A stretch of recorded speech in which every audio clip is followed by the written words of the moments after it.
Welcome to our 5th Opening Doors project. I'm really excited to be here at Spoonbill Street in Moama, where we've built 2 homes for people with disability.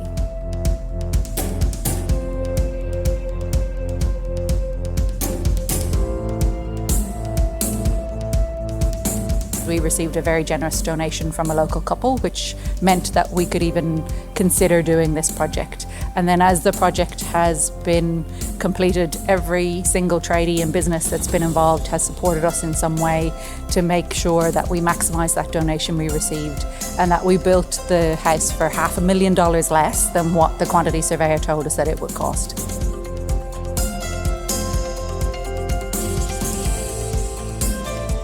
The intention of what we do is to work with participants and with their families to help them understand their NDIS plan, to help them get the most out of the funding that they've got, to help them navigate the NDIS system. The opening door allows us to provide more opportunities for our clients and participants to live within their local community and not have to resort to moving to a more metropolitan area that has further resources. Especially for someone like Michael, who's living on a disability pension, that is not going to be able to afford mainstream rental property.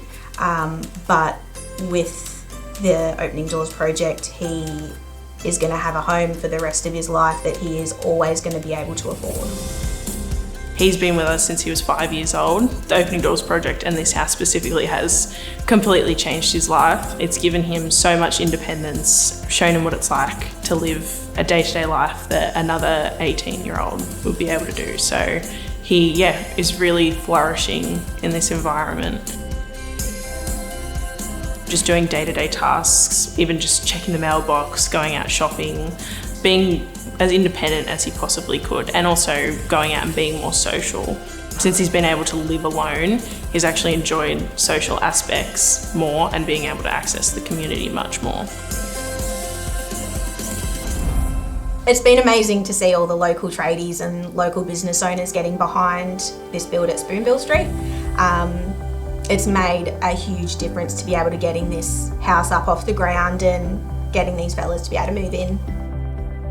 I'm a retired engineer come builder, and I thought that my ability to organise the project may be able to save some more money, and we've proved that that's the case along the way. Much to the horror and disgust of the subbies, who I've harassed continually for 6 months. Alistair came to me and when I could see what kind of project it was and what it was for the community and people disadvantaged and can't look after themselves, I was more than happy to help out.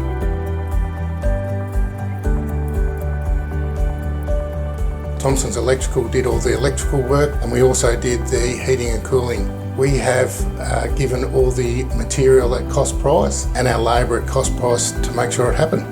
Looking from an outsider at all the projects that they've done have been fantastic, and it was good for us to get on board and help out.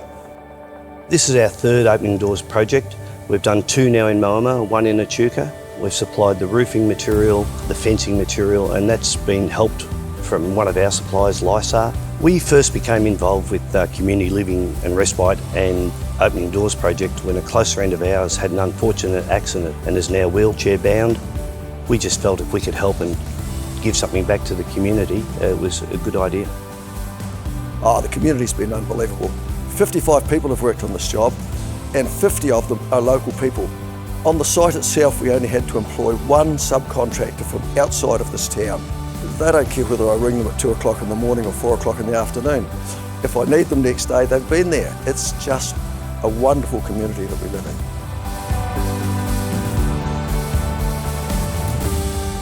Finding suitable housing for clients within our local community can be quite challenging, whether or not that's related to accessibility or whether or not it's related to the type of supports they require within that home. But we work within our local networks and our staff and team that we have around that client to find the most suitable accommodation that fits their needs. These 2 homes have been built to really specific design standards for 2 gentlemen with robust needs. So we've got laminated windows, the walls are built from plaster that's stronger than your standard plaster.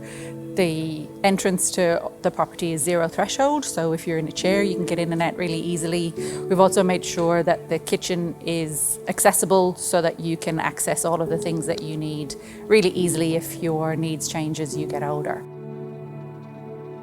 Yeah, so my focus throughout the project really is to produce units suitable for the disabled, and it's all the little details that make the difference. Zero thresholds I'd never met before. We're going to see a lot more of them in the future. Wide doorways, solid core doors. In a normal house we have little steps here and there. Our maximum step here is 2 millimetres. We can go to 5 millimetres if it's rounded on the edges. The devil's in the detail. They are quite hard to, in all cases, meet. When the community supports the Opening Doors project, it makes a significant difference in somebody's life. In Michael's case, he's able to live independently. He's been able to stay in his home community where he is safe and supported, and he is absolutely thriving as a young adult. Fundraising is what creates these houses. It wouldn't be possible without donations and everything like that. It's so beautiful to know that those donations is what makes Michael be able to live the life that he's living at the moment and be as independent as he is. Otherwise, we wouldn't actually know where he'd be if he wasn't here. That's really lovely. And this project for me has been a two-way thing. I might have given, but I've also received so much in return. Projects like this are vital for people with disabilities to live in the community. I think the biggest thing we'll take away is the smile and the appreciation on the people you see who are going into the houses. It is really good when you actually see them. You walk down the street or you see them anywhere out and they come up and speak to you, and that's something to be, I think, proud of. It's really good.